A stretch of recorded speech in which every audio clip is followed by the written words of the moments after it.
Bueno, vamos a darle la bienvenida a Marlon Santi, coordinador nacional de Pachacuti, que ya está con A ver, poncha a nosotros. Carla, que en este momento está Carla en pantalla.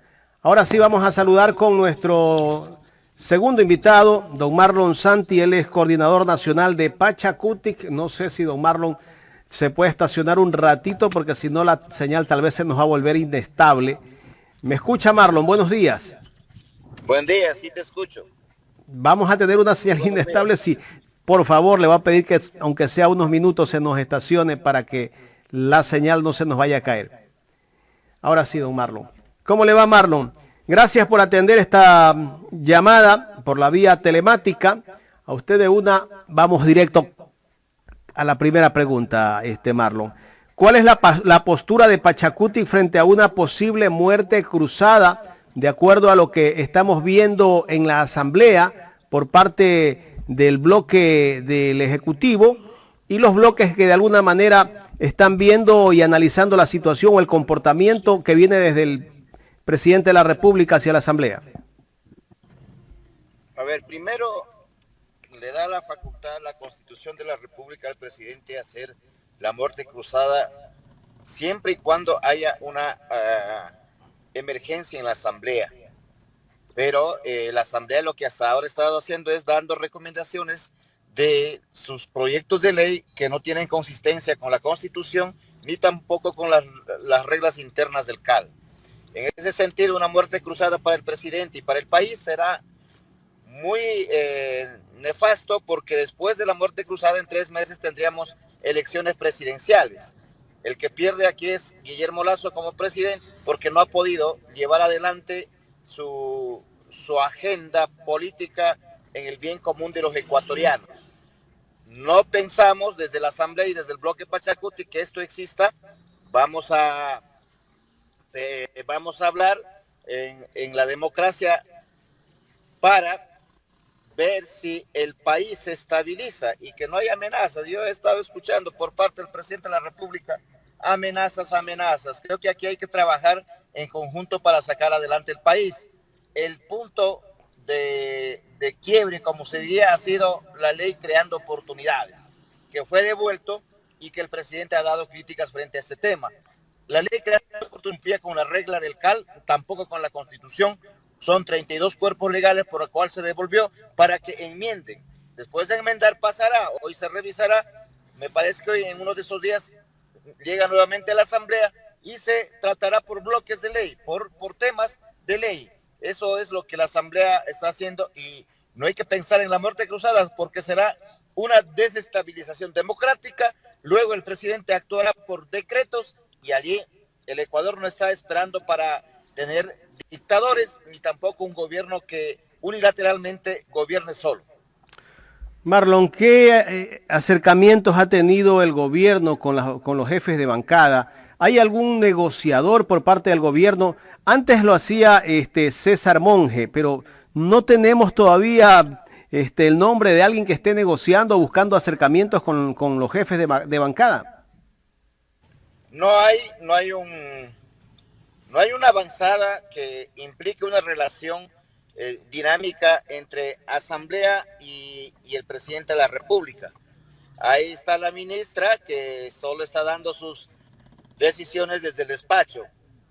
Su trabajo será eso, pero aquí se necesita un trabajo que vaya viceversa, en llegar a acuerdos comunes con la Asamblea y el Ejecutivo. Si no hay eso, pues la Asamblea va a hacer su trabajo institucional sin un acercamiento previo al presidente de la República. Lo que veo hasta ahora es que hay un acercamiento directo desde la presidencia de la República hacia la Asamblea y decisiones del presidente como presidente, sin tener operarios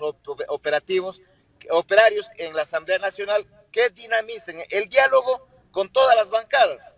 El diálogo es lo primero aquí. Si no hay diálogo, no habrá un proceso amplio donde que haya criterios de las distintas bancadas para un consenso común. Marlon, no sé si usted vio la entrevista que le hicieron el día de ayer al presidente de la República. Él los acusa de conspiradores a 3 líderes, entre ellos está Leonidas Issa, que es de la CONAIE, está Jaime Nebot, Rafael Correa y Leonidas Isaac. ¿Qué criterio merece esto? Vea, el presidente se está haciéndose una novela de fantasía. Yo soy el responsable del movimiento político Pachacuti y dentro de ese movimiento no hay ningún tema de conspiración. Yo soy el legal, el que estoy registrado en el CNE y aquí se habla de una democracia participativa, también de que el presidente tenga que escuchar a las distintas organizaciones sociales. En ese sentido, si ha habido discursos, todavía el movimiento indígena no ha tomado una decisión clara porque recién el 22 de octubre va a haber la asamblea extraordinaria. Creo que la pelea del presidente con el correísmo y con social cristiano es un problema de ellos. Pero aquí nuestro movimiento político va a encaminar para implementar la democracia como se debe y como dice la Constitución. Asambleísta, muy buenos días. El presidente... Perdón, coordinador Marlon, buenos días. El presidente habló que va a defender Quito y que no va a permitir otros hechos como el del 4 de octubre. Ha dicho que su postura va a ser siempre no permitir esto y que ya se comenta que puede haber algún tipo de levantamiento. ¿Esto es cierto de parte de Pachacuti y de los otros movimientos con los que ustedes coordinan y mantienen estrecha relación? ¿Han pensado de pronto en manifestaciones o en un levantamiento? Esto se decidirá el 22 con la organización matriz que es la CONAIE. Nadie quiere un octubre. Personalmente no quiero ver muertos a mis hermanos acribillados delante de mí. Yo soy uno de los primeros que caí en la cárcel en la zonada o en el paro de octubre. Estuve un día y una noche. Nadie quiere octubre, ningún ciudadano. Pero las formas de lo que nosotros hemos ido en la lucha pacífica y hemos presentado al presidente de la República la propuesta, y el presidente de la República ha sido agresivo en responder.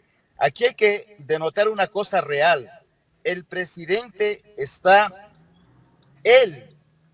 instigando, él se hace novelas fantasiosas de un supuesto golpe de Estado. La realidad en el Ecuador frente a lo que está pasando, la crisis económica, la alza de combustible, la alza de los productos de primera necesidad en el barrio, en la comunidad, es grave. Y el Ejecutivo no ha podido sostener una política clara a la sociedad civil, hacer paliativos necesarios frente a la subida gradual de combustible. El tema de la movilización se decidirá en el 22 de octubre o no. De eso depende la asamblea de la CONAIE. No podemos anticipar de un paro, de un octubre. Yo he escuchado estigmatizar este tema. No hay una decisión firme de ese nivel, señores periodistas, y creo que el Ecuador tiene que estar tranquilo. El 22 de octubre decidiremos en una asamblea magna extraordinaria el destino, cómo iremos entablando un proceso de reclamos hacia el Ejecutivo.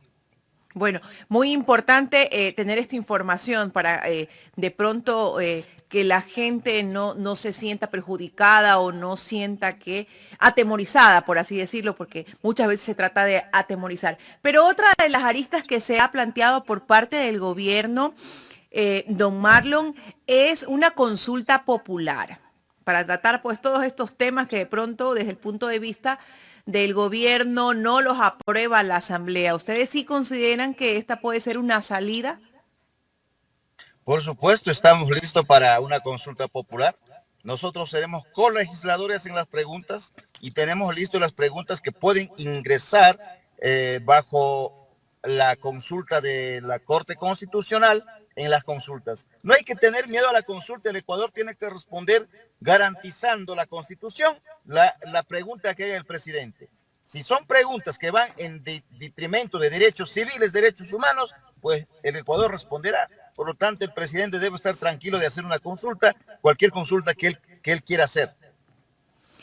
El presidente, bueno, ha manifestado que va a volver a enviar la famosa ley creando oportunidades. Ustedes ya han tenido la oportunidad de reunirse y realmente analizar esta ley para poder, en todo caso, apoyar o no desde su movimiento la decisión del presidente de que se aplique.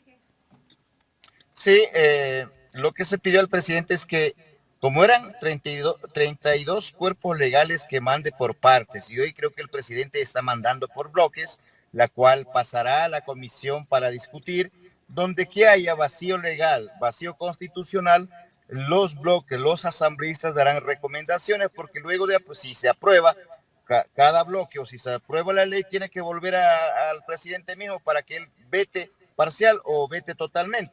Entonces, creo que en una democracia lo que se sugirió al presidente es que concuerde con la Constitución, y hoy tenemos, no, todavía no han enviado, se discutirá dentro de la bancada de Pachacutic los distintos temas y analizaremos. Leyes que vayan en contra de retroceso de los derechos no serán aprobados, eso tenemos que decir claro al presidente. Leyes que vayan en avanzada de derechos, por supuesto que lo aprobaremos porque va a beneficiar a todos los ecuatorianos.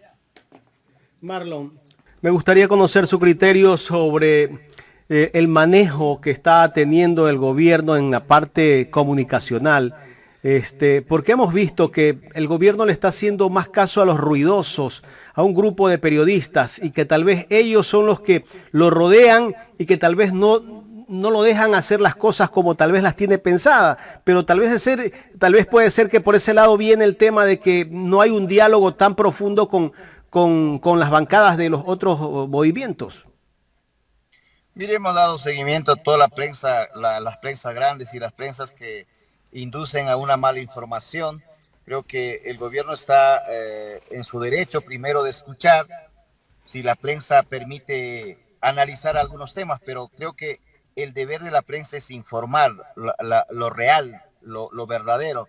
El gobierno tiene que profundizar más en temas de conversación, de un diálogo profundo con los distintos sectores. Creo que ese es, de ahí reluciría la verdadera o el verdadero consenso gobierno y los sectores sociales. Si el gobierno va a obedecer el rum, va a hacer algunas equivocaciones, y lo que ha pasado. Ayer yo estuve viendo la entrevista de Carlos Vera con el gobierno, y hay otras prensas, otros periodistas que tienen esa expresión directa de preguntar al gobierno. Creo que se plasmó una verdad frente a las expresiones del gobierno, pero sí hay periodismo que ponen suposiciones que no son reales. Allí lo recomendable desde nuestra visión, desde nuestra óptica, es que el gobierno tenga que hablar directamente con quienes están planteando procesos de cambio en el Ecuador, como son las organizaciones sociales.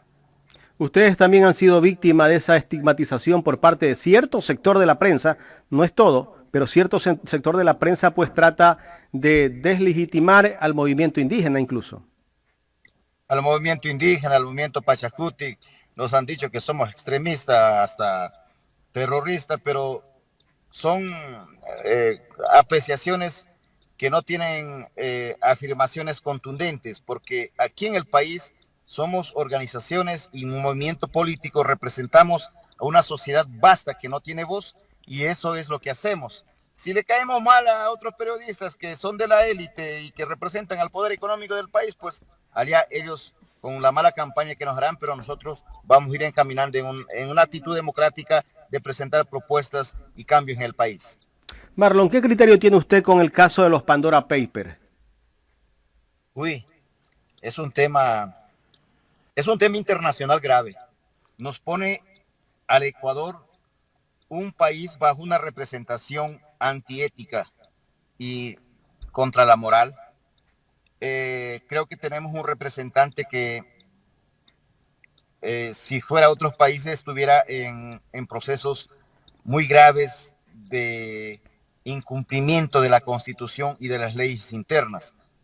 Yo espero y aspiro, voy a ser optimista, de que la comisión legislativa que preside ahora el compañero Fernando Cabascango, de Garantías Constitucionales, tenga que sacar a la luz la verdad, y que la verdad sepa el Ecuador que aquí en el país hay señores supremos que llevan la plata a otros países en vez de invertir en el país, y el resultado de eso es lo que pasa en el país: pobreza extrema, inversiones que no existen, campo botado, la agricultura botada, los campesinos botados. Creo que eso es un momento de reflexión, pero a nivel internacional ya tenemos una imagen mala de un representante que tiene offshores o que tenía offshores pero veamos cómo saca la investigación. Somos una imagen.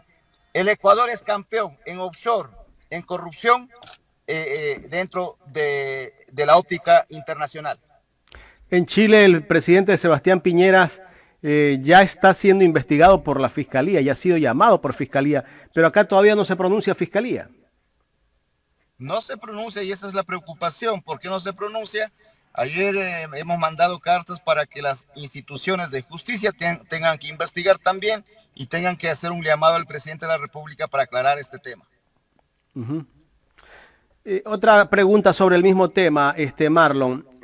¿Qué criterio merece que el presidente de la República, la máxima autoridad del Estado, esté buscando inversión extranjera en nuestro país, pero sin embargo el presidente de la República ha sacado sus recursos a paraísos fiscales, donde tiene cuentas offshore, que ayer lo admitió, que sí tiene cuentas en el exterior y que sus recursos también están en el exterior y están aquí en el país? Esa es una gran hipocresía. El que ama a la patria y para ser presidente, el presidente tenía que haber invertido como un buen patriota aquí en el país. Los ecuatorianos en otros países somos imágenes de llevar adelante el progreso. Yo conozco a muchos ecuatorianos en Europa y en Estados Unidos que han crecido, pero también aquí en el Ecuador habemos ecuatorianos que queremos competir en la producción. Esa reinversión no han hecho. Yo estoy seguro que no solo el presidente tiene offshores en otros países, tiene casi la mayor parte, la mayor élite económica del país. Por lo tanto, es antiético y ser hipócrita ahora buscar financieros que vengan a invertir en el país cuando él no ha invertido en el país y que se ha llevado millones de dólares a otros países. Eso es hipocresía y ahí sí es una reflexión para los ecuatorianos. Finalmente, de mi parte, Marlon, el presidente ha dicho que él, para buscar la reactivación del trabajo en el país, necesita que la Asamblea le apruebe esa ley creando oportunidades, porque él prometió 2 millones de puestos de trabajo y que con esa ley va a haber posibilidades de que los ecuatorianos tengamos trabajo. Bueno, son proyecciones que en verdad no van a dar rédito, porque a la final estos programas, yo he estado viendo algunos programas del gobierno, al menos van a beneficiar a las grandes industrias. En eso vamos a ser claros, porque el trabajador y los emprendedores vamos a quedar fuera de la competitividad. En todo caso, estimado Marlon, ¿ustedes están dispuestos a entablar nuevamente conversaciones con el gobierno, ya que en días pasados vimos que se trató de hacer un acercamiento con Leonidas Issa? ¿Ustedes también están dispuestos a volver a entablar una conversación para lograr encontrarse, como dice el presidente? Bueno, parece que se cayó la señal. Se cayó la señal con Marlon Santi. Bueno, algunas cosas interesantes nos ha dado en sus declaraciones, Marlon. Me parece que ellos están por el diálogo. Ellos dicen que en ningún momento se ha hablado de conspiración. Ni tampoco de un levantamiento como el 4 de octubre. Dentro del movimiento indígena. Y tampoco un levantamiento, porque él dice que estuvo cerca justamente en octubre del 2019, cuando los compañeros de él caían y todas las agresiones que vivieron. Pues bueno, y también estuvo detenido durante esas manifestaciones que se dieron en octubre del 2019. Habría que esperar, ojalá que el gobierno ponga tal vez a un negociador, podría ser el término correcto, de las personas que vaya a tener esa cercanía con las bancadas y que se lleguen a acuerdos y a consensos, ¿no? Por el bien de todos, ¿no? Nosotros tampoco creemos que la solución es tal vez pensar en un juicio político o buscar protestas. Lo que pasa, Jaime, es que un levantamiento como el del 4 de octubre, imagínense si así estamos en crisis, cómo perdería el Ecuador a nivel comercial y cómo se paralizaría. Segundo, enviar también una muerte cruzada en estos momentos y enviar a la Asamblea trastocaría todo también. No tenemos recursos ni siquiera para pensar en algo que se ha planteado, que es una consulta popular y de repente también mandar la asamblea a su casa y volver a empezar de cero. Es terrible, eso es un retroceso, de hecho. En el tema de la asamblea, Carla, yo creo que algunos no están de acuerdo con una muerte cruzada. Recuerde que partidos como la izquierda democrática difícilmente va a tener el resultado que tuvo. Bueno, sin duda algunos tuvieron un golpe de Algunos suerte. no van a ser vuelta electos. Pero vamos en retroceso, porque en lugar de acelerar estos procesos de cambio, vamos a retroceder. Entonces, si se puede llegar a un acuerdo, si se puede llegar a un consenso, si pueden tomar las mejores decisiones en beneficio del país en general, no solamente de las élites o solamente de ciertos grupos sociales o para ciertos grupos sociales, vamos, adelante. Pero eso sí, yo considero, y viendo las declaraciones del presidente y viendo las declaraciones de otros dirigentes, por favor, señores, vamos a dejar un poquito la arrogancia. Aquí no se trata de quién tiene más poder ni quién puede. Se trata de ayudar al país. Así es, yo estoy de acuerdo que sea el diálogo la salida para toda esta crisis que está viviendo el país. Lo último que podemos tener es que volvamos a elecciones, que tener que salir a protestar el pueblo. Eso sería fatal en este momento de crisis por la pandemia, que para algunos nos está nos está prácticamente quebrando, pero en todo caso yo creo que el país lo que quiere es trabajo. Quiere trabajo y quiere pues que la situación cambie, la economía mejore para que la economía se reactive en el Ecuador.